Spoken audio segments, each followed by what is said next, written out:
В мире, где миллионы людей называют себя верующими, миллионы людей говорят о том, что они знают Бога, поклоняются, верят Ему.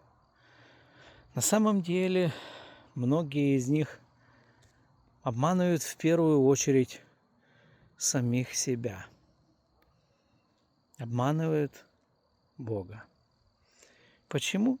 Потому что вера только на устах. В жизни веры не видно. Писание говорит о том, что покажите в вере вашей. Настоящая вера, живая вера должна показывать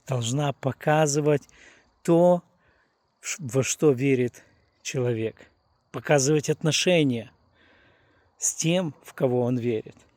И поэтому человек верующий должен в своей жизни показать то, кому он доверяет, то, кому он посвятил свою жизнь.